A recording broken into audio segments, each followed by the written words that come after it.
문학을 정독하는 방송? 아 문학을 공부하는 방송 문학정보의 파우스트입니다. 아, 예, 제 부스메입니다. 저희는 이상문학상 작품집 읽고 있고요. 2006년 제 30회 보고 있습니다. 이전 시간까지 모든 작품들에 대해서 저희가 감상을 나눴었죠. 이번에는 총평을 하는 시간인데요. 좀 방식을 좀 다르게 그동안은 한 사람이 주로 쭉 얘기했었는데 그거보다는 한 작품에 대해서 그냥 얘기하고 또 다음 작품 얘기하고 이런 식으로 하면 더 좋을 것 같긴 해요. 자, 일단 대상 수상작 밤이여 나니어라, 요거에 대해서 우리가 한번 뭐 생각나는 대로 평가를 한번 자유롭게 나눠보는 거죠. 한번 이런 시간 정리 겸 총평 겸 해서 나누는 시간 가져보겠습니다. 자, 밤이여 나니어라. 제가 먼저 한번 얘기를 해보면요. 이 작품 밤이여 나니어라, 피가 생각나는 피. 그러니까 어떤 어렸을 때부터의 이게 친구이긴 하지만 거의 롤모델이었던, 거의 완벽에 가까운 존재로 보였던 피라는 사람. 그러니까 인간의 어떤 영원한 동경이랄까. 그 완벽한 줄 알았던 그 친구가 나중에 알고 보니까 알코올 중독에 걸려서 타락하고 몰락했더라, 이런 얘긴데. 근데 전 피라는 사람이 되게 매력적으로 묘사가 잘 돼 있다고 생각을 하고, 어 그리고 이제 여기 보면 야 백야라는 상징성, 백야, 그리고 뭉크의 절규, 이런 상징성이 너무 분명하고 뚜렷하기 때문에 강렬하죠. 강렬한 상징성. 그리고 피의 매력, 어 이런 것 때문에 대상을 받지 않았나, 그런 게 되게 좋게 보였고, 어 아무튼 저는 그렇습니다. 요 정도? 음. 어 한번 얘기를 해 주시죠. 이 작품 총평 어떠셨는지. 음. 저도 뭐 그 피의 매력에 대해서는 정말 그 뭐 구체적인 어떤 뭐 색상까지도 이제 굉장히 간간히 이제 그 피의 매력을 또 보충하는 어떤 이미지로서 혹은 어떤 내 어떤 심리의 어떤 좀 하얀 빛과 같은, 그리고 그런 빛이 넘나드는 어떤 그런 것까지 이제 피의 매력에 다 흡수가 될 정도로 정말 이제 피의 어떤 그런 매력적인 캐릭터가 정말 잘 두드러지게 잘 독창적으로 나온 작품이라는 생각이 들고요. 특히나 뭐 좀 이렇게 좀 발칙하게 좀 야한 그런 것들을 선생님 앞에서 이제 또 하기도 하고, 굉장히 좀 그런 어떤 자신의 뭐 정말 그 사람의 어떤 질투심을 어떻게 보면은 잘 자극하는 문장을 또 잘 쓰는 그런 오만하고도 굉장히 좀 천재적인 그런 그런 사람의 어떤 특이성과 이제 몰락을 잘 그린 어떤 작품이다, 이런 생각이 들었습니다. 그 정미경 작가님이 요번에 처음 수상이 아니라 그 이전에도 몇 번 그 우수상을 받으셨었어요. 제가 찾아보니까 그 2003 년에 호텔 유로 1203, 이거 기억나실 거야 아마. 호텔 유로 1203, 그 호텔에, 그러니까 이 이 이 명품을 좋아하는 여자 얘기였어요. 그때 강렬했죠. 정말 잘 썼다, 얘기 잘 했었는데 좋았고, 2004 년에 발칸의 장미를 내게 주었네. 장미 얘기 나왔던 것 같은데. 어 그 받으셨고, 그다음에 2006년, 그 2006년에 대상을 드디어 타신 거예요.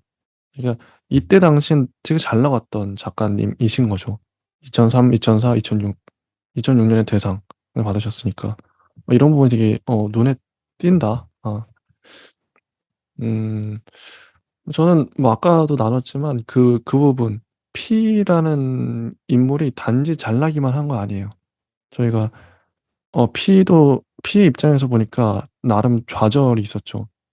고등학생 때 자기가 소설을 썼는데 이게 포르노라는 이유로 선생님한테 엄청 뺨을 맞고, 그 의대 가서 발표를 하는데 그 복장 불량으로 그 논문이 통과되지 않고, 그래서 미국을 갔는데 미국에서는 어떤 일이 있었는지 자세히는 안 나와요. 어떤 좌절이 있었는지.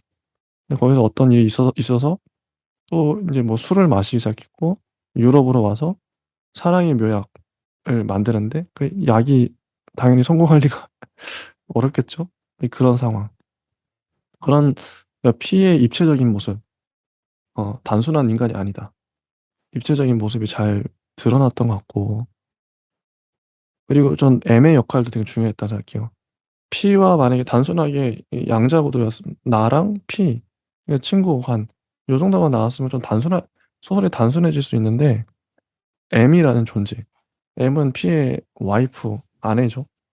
M은 또 나하고도 연관이 있었던 그런 친구였고, 그 M이 뭉크의 좌절을 보러, 절규를 보러 미술관에 가는. 그러니까 M을 통해서 이 관계가, 이게 어떻게 보면 세 명의 관계가 되게 풍부해지는, 그런 역할을 하지 않았나, M이. 그런 생각을 합니다.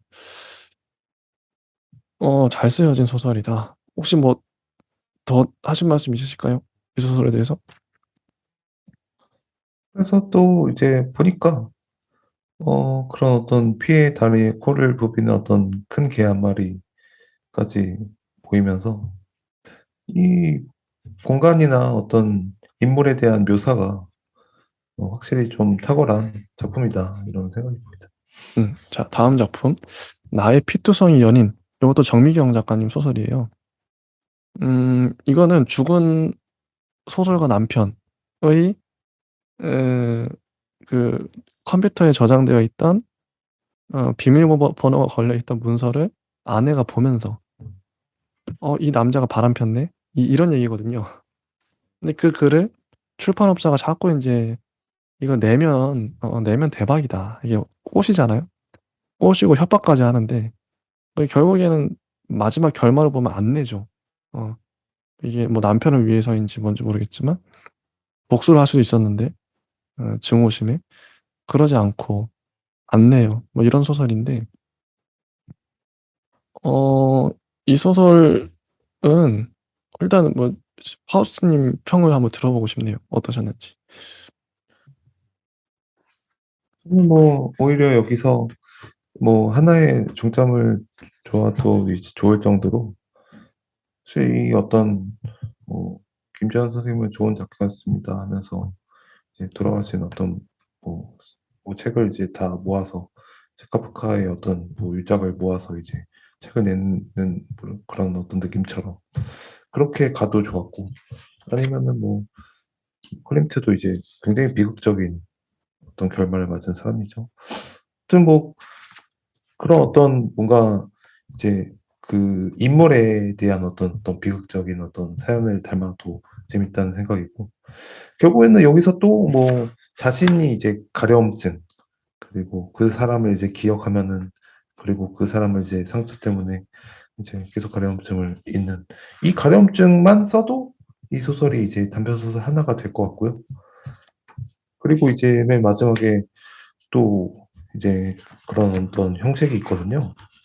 근데 이제 여기는 조금 뭔가 뭐 예상 후 스트레스 증후군 이렇게 너무 바로 들어가니까, M이니까 뭐 검은 사진 속에 남은 풍경들 이러니까 사실 이렇게 너무 뻔해지는 면이 없잖아 있어서, 이거를 조금 비틀어서 사실 이제 이 그 소제목만 좀 비틀었다면 이 자체로도 충분한 어떤, 이 부분만 그냥 다 잘라도 충분한 어떤 뭔가 이미지나 이제 의문이나 뭐 죄송합니다 뭐 어머님 하면서 뭐 언니 하면서 그날 밤은 사고였을까요? 그러니까 이대로도 뭔가 또 하나의 어떤 서사가 되는, 자살을 한 어떤, 자살이라니 하면서 이제 선생님은 뭐 인생을 2000번이나 다시 살아보고 싶은 순간이 없었나요? 하면서 이거에 대한 어떤 소설이 되는, 인간의 고통이나 인간의 어떤 뭐 환생에 대한 꿈이나 욕망이나 이렇게 세 가지 소설을 쓸 수 있을 것 같아요, 이거는. 네. 음, 오히려 선택과 집중을 했다면 더 나았을 것 같다. 이런 거죠. 자, 제가 봤을 때는 뭐 아까 이제 그 슬픔에 대한 아까 문장, 아 이렇게까지 더 한 단계 더 들어간 묘사, 그런 묘사가 참 좋았고, 그리고 아까 이제 피부병, 이게 감정이 병으로 드러나는, 이런 거 잘 캐치해서 잘 썼다. 아, 그런 부분이 참 좋았어요. 자, 그리고 다음 작품, 구광본 작가님의 기나루. 이제 파우스트님 먼저 얘기를 해주시죠. 음. 저는 뭐 항상 이런 어떤 정형화된 것들을 또 뭐 피하려고 하지만 사실은 이 거의 존재하지 않는 존재, 현대인의 어떤 감성, 어떤 '나는 뭔가 여기에 존재하지 않는가.' 뭐 이런 별빛의 어떤 밤과 같은 그런 어떤 뭐 그 화려한 어떤 스크린의 어떤 사람들을 되게 이렇게 좀 동경하면서도 굉장히 좀 아이러니하게도 나도 이제 저렇게 되고 싶은, 사실 이거는 뭐 저도 이제 엄청나게 이제 아이 때부터 혹은 이제 현대인뿐만 아니라 모든 어떤 사람들이 이제 가지고 있는 어떤 감정이라고 생각해서 항상 이걸로 시작하고 항상 이걸로 뭔가 끝나는 거는 뭔가 굉장히 엄청나게 많이 본 것 같은데도 이게 울림이 사실 있어요. 그래서 이제 편의점이라는 공간도 이제 그런 어떤 우주에서 어떤 존재하지 않는 나의 존재로 이제 되면서, 뭐 그게 이제 CCTV로 만약에 생각을 했다면 저는 CCTV이면서 좀 이게 인간이어야 이제 좀 그런 존재 아닌 존재가 돼야 나도 이제 이입해서 볼 수 있는데, CCTV라고 하면서 이 감정의 입이 갑자기 확 깨는 그런 느낌이라서 뭐 이렇게 흐릿하게 처리한 거는 좋은 것 같아요. 다만 이제 여기서 좀 그 안에 담고 있는 어떤 내용들이 그냥 있으면 연애하죠. 뭐 어떤 사람이 전화했어요. 뭐 어떤 사람 여자 이러면서 이게 또 이렇게 뭔가 또 하나의 어떤 그 서사의 중심이 되는 뭔가 그 사건이나 재밌는 어떤 그 현실을 어떤 미니멀리즘하게 이제 딱 보여주는, 뭐 통찰을 주는 어떤 대화의 어떤 그 자연스러운 어떤 흐름이었으면은 뭔가 재미가 있었을 텐데. 근데 이거 뭐 이게 형식이 충분히 재밌었던 것 같습니다, 저는. 음, 저는 이 CCTV가 화자인지를 나중에 알게 되었고, 그래서 애매하다. 화자도 애매하고, 그리고 공간도 너무 비좁은 곳에서 거의 움직임 없이 가기 때문에 액션이 있어야 된다고 했잖아요. 뭔가 이제 주인공들 움직이고 그래야 역동적으로 스토리가 흘러가는데 너무 정적이에요. 그게 답답했고, 좀 많이 아쉬운 작품 아닌가.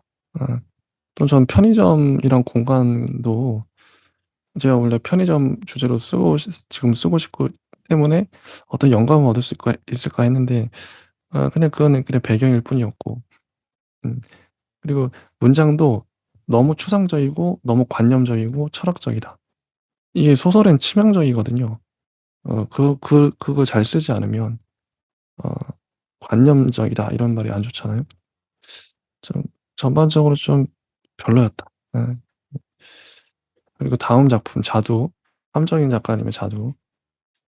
자두는 자두가 나오죠. 자두가 나오고 중간에 그림도 어 여자 엉덩이 그림을 뭐 나오고 어떤 상징성이 있는 것 같은데, 글쎄요. 저도 이 작품을 좀 약간 고개 갸우뚱거리는, 잘 모르겠다. 어 파우스님은 어떠셨나요?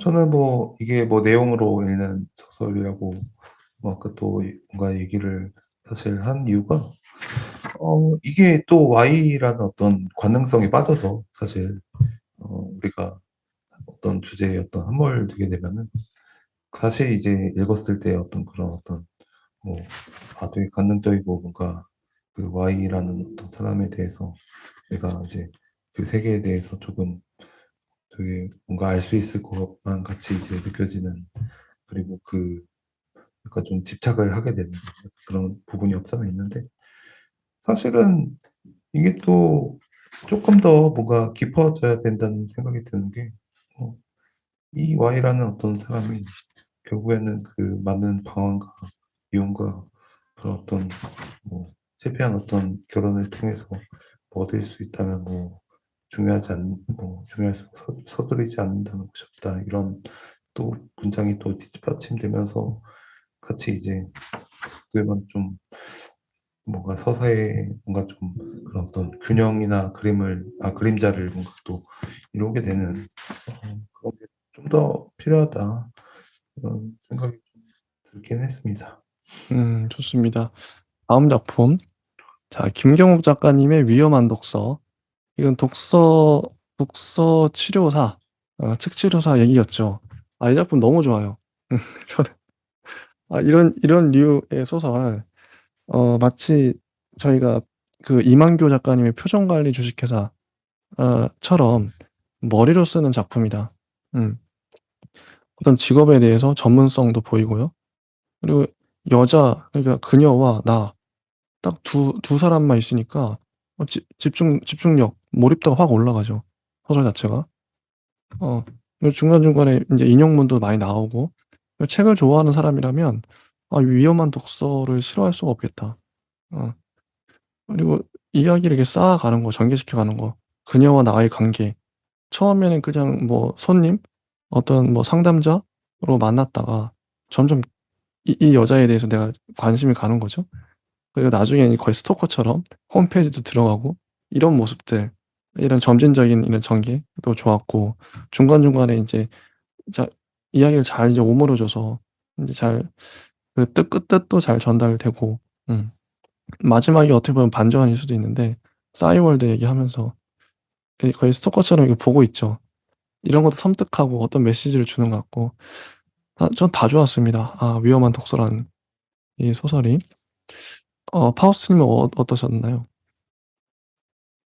이 형식의 형식을 계속 넘나드는 그런 어떤 매끄러운 처리를 잘한 작품이라고 생각이 들고요. 특히나 이 경이로운 어떤 여러 가지 이제 형식의 자유도에 대해서 이 독서법을 정말 상상력으로 잘 풀어놨지만, 그럼에도 저는 이 어떤 패러디의 어떤, 혹은 어떤 패러독스의 한계점은 있다고 생각이 들고요.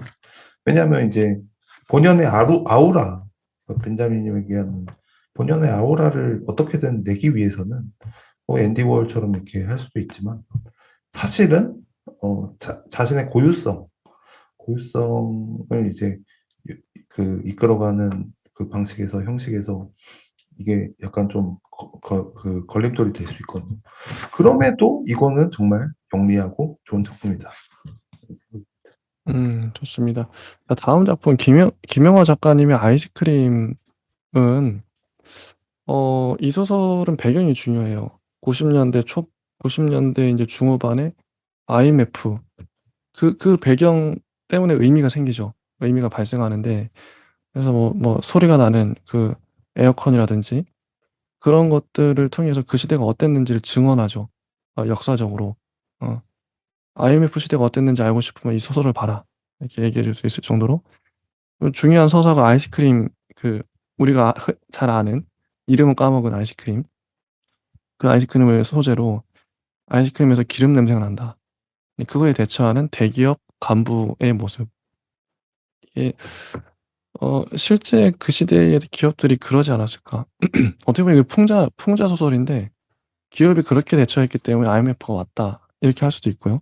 이렇게 풀이할 수도 있겠죠. 그 정도의 후진국이었던 우리나라.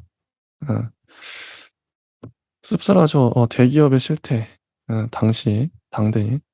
그걸 단지 무마하고 인제 증거를 없애버리고 과자 던져 주고 가 버리는, 이런 거의 블랙 코미디 같은 느낌, 해학적이기도 하고요. 어 좋았어요. 재미도 있고, 김영하 작가님의 소설이 뭐 어쩌다 보니까 저희가 좀 가벼운 작품만 봤던 것 같은데 김영하 작가님 너의 의미 2003년작 그것도 이제 상 받은 작품도 그냥 재밌다. 순수하게 재밌다. 이런 얘기했었는데 이 작품도 재밌어요. 재미가 큰 무기라고 생각하는데 좋게 봤습니다. 어떠셨는지요? 저는 뭐 여기에 어떤 소설의 고유의 어떤 냄새가 또 있다고 생각이 좀 들긴 하는데요. 왜냐하면 되게 좀 능청스러우면서도 그 사회의 모순이나 사회에 어떤 관찰되지 않는 그런 어떤 균열 같은 거를 이렇게도 발견할 수 있다고 하는 느낌으로 이제 쓰는 소설이라 여기서 보여주고 있는 사실 그 어떤 현대 사회의 무게가 균열이 사실 뭐 가볍지만은 않거든요. 그래서 읽게 되면은 굉장히 좀 씁쓸한 뭐 그리고 되게 해학적인 냄새도 나면서 같이 이제 얘기를 할 때도 뭔가 뭐 그런 추억을 또 공유하게 되는 그리고 되게 그 상황을 잘 만드는 뭐 영리한 작가라고 생각이 들어요. 그렇습니다.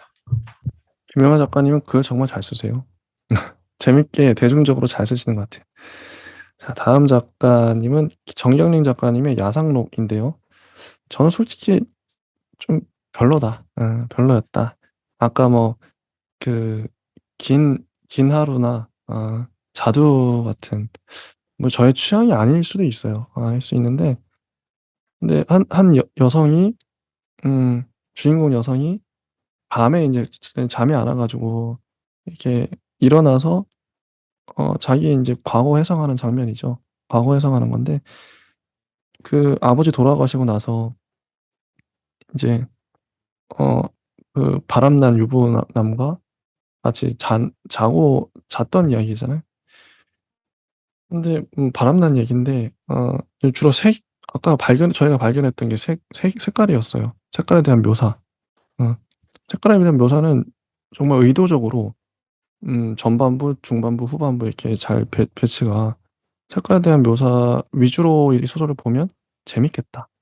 잘 돼 있기 때문에 '색깔의 의미랄까?' 그런 생각이 들었습니다. 예. 이거 어떠셨나요? 저는 뭐 아주 뭐 이게 또 생각의 어떤 그런 생각보다 뭐 읽을 거리가 너무 많아서 이 이야기가 그 마치 이제 빙의가 된 것처럼 뭔가 그 어머니의 어떤 심정이나 아버지의 심정 그리고 뭐 여기 있는 남자와의 어떤 대화는 사실 약간 뭔가 또 그 좀 약간 그게 또 매력적으로 또 느껴지면서 금조의 어떤 그런 심정이나 처지나 그런 푸른색이나 붉은색이 잘 느껴지면서 저는 이 작품도 굉장한 수작이라고 생각이 듭니다. 자, 그리고 마지막 작품 윤성희 작가님의 무릎이에요. 이 작품 좋죠. 저희가 이 극찬을 할 수밖에 없는 게 윤성희 작가님의 그 2003년작 그 남자의 책 198 쪽 이게 도서관 얘기 기억나실 거예요, 아마. 도서관의 다양한 모습을 보여줬던 제가 이 작품을 아마 그때 당시에 베스트로 꼽았던 기억이 나는데 너무 좋아서. 도서관 얘기를 하면서도 '이렇게 풀어갈 수 있구나, 도서관 얘기를.' 극찬을 했었어요, 당시에. 윤석희 작가님이 진짜 잘 쓰신다는 느낌이 드는 게 요번에도 무릎이란 작품이 너무 저한테도 이 감동이었거든요. '이런 감동적인 얘기를 잘 쓰시는구나.' 이분은 뭐 문장력도 탁월하시고요, 솔직히. 제가 만약에 이때 당시에 대상을 준다면 이 무릎을 주지 않았을까 싶을 정도로 그 감동 면에서는 다른 여기 나와 있는 작품 중에 제일 감동적이거든요, 솔직히. 예. 그래서 이게 드라마로 만들어도 될 정도로 한 아이의 어떤 성장담, 자기 대신 죽어 준 그 아저씨에 대한 미안함 이런 것도 있고 자기는 '쓸모없는 것들의 박물관을 만들고 싶다.' 이런 얼마나 마음이 기특하고 착해요. 대가족에 대한 묘사도 너무 탁월하고 그리고 아이가 뭐 밖에서 오늘부터 텐트에서 잘 거예요. 그리고 자전거를 갑자기 타고 며칠 동안 나갔다 온다든지 아니면 가출해서 몇 년 동안 정원 관리사가 돼서 그것도 아무것도 잘하지 않는 정원. 풀 한 폭이 자라지 않게 해라. 되게 독특하죠, 설정 자체가. 소설, 이거는 제가 봤을 때 이야기예요. 한 편의 이야기를 잘, 잘 만들어냈다고 생각을 해요. 되게 감동적인. 그럼 마지막 결말도 훈훈하죠. 어, 참 좋은 작품이었다. 어, 어, 어떻게 보셨는지 얘기를 해주시죠. 저도 이제 이 형식이나 그리고 이제 마치 타임머신을 제가 뭐 여하대로 이제 무릎의 어떤 그 중간 사이에 이제 키로 있었을 때를 성장 뭐 생각하게 할 만큼 굉장히 그런 어떤 보편적인 어떤 내가 이제 성장할 때 이랬지 하면서 그 어둠까지 같이 담으려고 했는 그런 어떤 노력들이 좀 있고요. 무엇보다 뭐 여기서 이제 있는 어떤 다양한 서사들이 심지어 이제 앞에 어떤 그런 의문점이 있는 어떤 다양한 비밀을 감추고 있고 그 사연들이 하나의 하나의 이야기로 이제 인물을 이제 풀어간다는 게 좋았습니다. 좋습니다. 자, 이제 총평이 끝났고, 베스트. 자, 베스트 작품을 뽑을 거예요. 내가 봤을 땐 이 작품이 최고다. 내 마음에 든다. 이런 건데요. 제가 먼저 하면, 저는 김경욱 작가님의 위험한 독서, 네, 김영하 작가님의 아이스크림, 윤석희 작가님의 무릎, 이 세 작품이 제일 좋았습니다.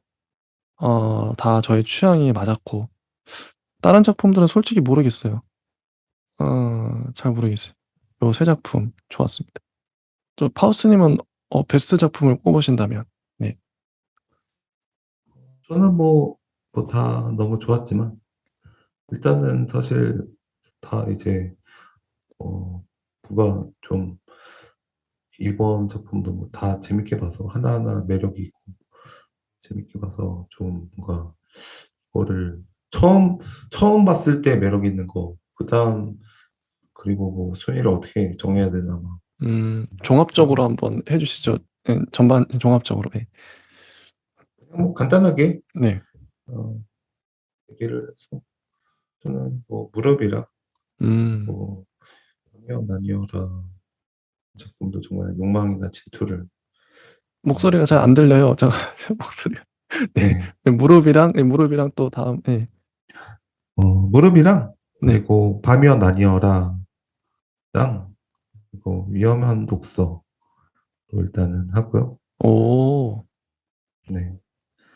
어, 야상 야상록이랑 이제 자두도 재밌었고 음, 아이스크림이랑 뭐 이렇게 하고 기나루는 뭐 개인적으로 뭐 마음에 드는 작품이었긴 했지만 사실 뭔가 시타르타랑 그 마지막에 또 이게 딱 같이 이제 딱 뭔가 울림을 딱 주면서 깨달음이 딱 왔으면 그 깨달음의 장면도 사실 되게 마음에 들었는데 그 직선 원형 음, 이거 예. 좀뭐 그렇습니다. 알겠습니다. 저희가 둘이 겹치는 게 위험한 독서랑 무릎은 겹치네요. 이건 저희 둘 다 공통적으로 베스트로 꼽았으니까 정말 잘 쓴, 좋았던 작품으로. 자, 그러면 진짜 마지막 순서로 저희가 그 2006년의 경향성을 볼 거예요. 2006년 전반적인 작품은 어땠다? 아, 이거 한번 파우스님은 이 2006년도의 작품들은 다 전반적으로 어떤 것 같은가요? 사실 뭐 이것도 약간 좀 모든 소설에게 통용될 수 있는 어떤 주제지만 사실 그 전에는 뭐 조금씩 이렇게 뭐 비슷한 작품도 있었고 뭐 그랬지만 이번에는 사실 다 달라요. 아, 그래서 하나로 이제 뭐 묶는다면 결국에는 모든 어떤 소설의 주제는 욕망이거든요. 아, 그래서 뭐 오만, 질투, 욕망, 그리고 뭐 사랑에 대한 욕망, 그리고 뭐 여러 가지 도시화된 어떤 삶에 있어서 자신이 이제 뭔가 새로운 어떤 빛이 되고 싶은 그런 어떤 상위가 되고 싶은 어떤 욕망을 포함해서 굉장한 어떤 욕망을 많이 다룬다는 것이. 근데 이거는 사실 모든 소설이나 욕망이 없는 소설은 없어서. 음, 그러네요. 욕망을 다루고 있다. 아, 저도 요번엔 또 뭐 소설이 점점 뭐 지금 시대에 우리가 사는 이 시점으로 다가올수록 점점 이제 뭐 좀 좀 더 재밌어지고 좀 더 와닿는 느낌이랄까? 근데 저는 이제 올드하다는 얘기를 계속 했었는데 어떤 부분이 올드한지 아니면 좀 아직도 좀 신선한지 신선도가 중요하죠. 2006년 작품이지만 현재 봐도 유효하냐 뭐 이런 얘기를 할 수 있는데 모르겠어요. 야상록 같은 경우에는 음 지금 우리 세대의 얘기라기보다는 윗세대 윗세대예요. 확실히 어머니 또래의 얘기 같아요. 시대를 감안하더라도 그래서 좀 올드한 느낌이 나죠. 그런데 아이스크림은 올드하지가 않아요. 왜 그러 왜 그럴까요? 이건 오히려 아이스크림은 IMF 시대거든요. 시대를 딱 특정하고 하니까 아니 그거는 그 시대 얘기지. 지금 조선 시대 얘기할 수 있거든요. 그렇다고 올드하진 않거든요. 그러니까 이건 좀 다른 느낌인 것 같아요. 야상록은 올드한데 아이스크림은 올드하게 느끼지는 않았어요. 저는 오히려 근데, 아이스크림 예. 말씀해 보시죠. 예. 저는 오히려 뭐 그 전에 이제 약간 올드하다고 생각하는 뭐 작품들이 몇 가지 있지만, 거기에서 이제 느껴지는 사실 올드함은 뭔가 전형적인 어떤 인물들이 어떤 전형적인 말을 통해서 어떤 전형적인 이야기를 하는 느낌이 좀 강했다면, 여기서 그 사실 모든 이야기가 이제 전형적인 어떤 뭐 보편적인 감정이나 사랑을 얘기한다고 해도 그 어떤 색채나 뭔가 그 그리는 어떤 구성이나 이런 거에 따라 달라진다고 생각하는데, 저는 뭐 올드한다고 느껴지진 않았어요, 야성은. 음. 예. 그죠? 그래서 저는 그 지금 시대 전 딱 그런 것 같아요. 만약에 인제 세대로 하자면 지금 소설을 누군가 발표한다면 10대 혹은 20대 요 정도. 요 정도가 공감할 수 있는 20 대도 공감할 수 있는 그런 소설. 이게 젊은 거죠. 이건 확실히 젊죠. 어. 근데 지금 누군가 소설을 발표했는데 그게 30 대도 괜찮아요. 솔직히 30 대까지는 괜찮은데 40 대 40 대도 약간 좀 올드하죠. 40 대, 50 대, 50대 가 버리면 완전히 윗세대니까. 그럼 올드해지는 거예요. 전 대중문화라는 게 소설뿐만 아니라 뭐 영화, 음악, 음악은 확실히 또 젊죠. 아니 10대 그래야 팔리니까. 사람들이 좋아하고. 근데 그런 감각이랄까? 올드하지 않은 젊은 감각도 중요하다고 생각해서 어 제가 지금 예. 썼는데 저희 어머니 얘기를 할 수는 없어요. 그건 너무 올드하죠. 아무도 안 제가 신춘문을 내면 아무도 안 뽑아 줄 거예요, 어머니 얘기를 해 버리면. 어 그건 인제 그 시대 얘기 어머니가 어머니 시대 얘기할 수 있는데 저는 하기가 좀 하더라도 다른 식으로 얘기해야겠죠. 다른 식으로. 그게 고민이에요. 어떻게 하면 올드하지 않게 쓸 수 있을까? 젊은 감각으로 서사나 모든 것들이 캐릭터도 그렇고요. 또 저는 뭐, 예. 재밌는 게 예 말씀하시죠. 예. 그게 또 약간 고유성이랑 또 관련이 있다고 생각하는데요. 자신의 어떤 이미지나 어떤 삶에 대한 어떤 통찰이나 세계관이나 그것들은 사실 자신의 어떤 원류라고 생각이 드는 게 이제 '참신하다. 어떻게 세상을 이렇게 보지?' 하면서 느껴지는 어떤 감각이라는 생각이 드는데, 사실 여기서의 어떤 김영하의 아이스크림은 저도 뭐 아까 말했다시피 뭐 콩깍지가 약간 씻지 않으면은 뭔가 좀 어떻게 보면은 그 호출이라는 어떤 그 소설집을 봤을 때 그 인간 존재에 대한 어떤 무거운 어떤 홀로 빨려 들어가는 그런 느낌이 있어서 한강 작품을 읽을 때도 그렇거든요. 뭔가 내 존재가 아닌 것 같은, 마치 이 작가가 보는 세계가 맞는 것 같은. 진짜 독특하죠. 예. 한강 작가님 정말 깊어요. 음. 깊어요. 뭔가 이렇게 빨려 들어가는 느낌이 있는데, 음. 그래도 여기서는 좀 뭔가 가볍게 다뤘더라도 뭔가 재미있게 다룰 것 같습니다. 또 한 가지 포인트가 캐릭터라고 생각해요, 캐릭터. 위험한 독서는 확실히 캐릭터 소설이죠. 그 책 치료사라는 캐릭터가 돋보였고, 무릎이라는 작품도 그라는 그 아이의 캐릭터, 아이스크림도 그 부장 캐릭터가 독특하죠. 어, 그 기나루도 어떻게 보면 CCTV라는 캐릭터일 수도 있고, 밤이면 아니어라도 P라는 캐릭터. 어떻게 보면 다 모든 소설은 뭐 캐릭터 소설일 수 있겠지만, 특히나 요번 해에 캐릭터가 돋보이지 않았나. 캐릭터의 매력이랄까? 인물이죠, 인물. 음. 어, 확실히 요즘 시대로 올수록 인물이 중요해지는 것 같아요, 캐릭터가. 그 드라마도 마찬가지죠. 요즘에 뭐, 뭐, 뭐 이상한 변호사 우영우 같은 경우 얼마 전에 종영됐지만 캐릭터가 돋보이잖아요. 정말 매력적인 캐릭터야. 이런 캐릭터. 그런 생각 들었고. 그러면 저희가 이제 2001년부터 쭉 봐왔는데, 아, 좀 해가 갈수록 어떤 것 같은지 2006년 작품까지 봤는데, 어, 어떠세요? 파우스님이 보시기에는 2006년 작품이 지난해에 비해서 또 어땠다, 이런 경향성이. 물론 이제 김원 작가님도 한강 작가님도 그전에 이제 계속 생각이 들기도 하고, 그전에 이제 계속 똑같이 이제 수상을 하고 올라온 그런 어떤 내공이 깊은 분들도 많이, 연타석을 이제 하는 분들도 많이 있지만, 특히나 이제 이번 작품은 좀 제가 좀 그냥 좀 쉬면서 집에 있어서 그런지 재밌게 본 작품들이 정말 많고요.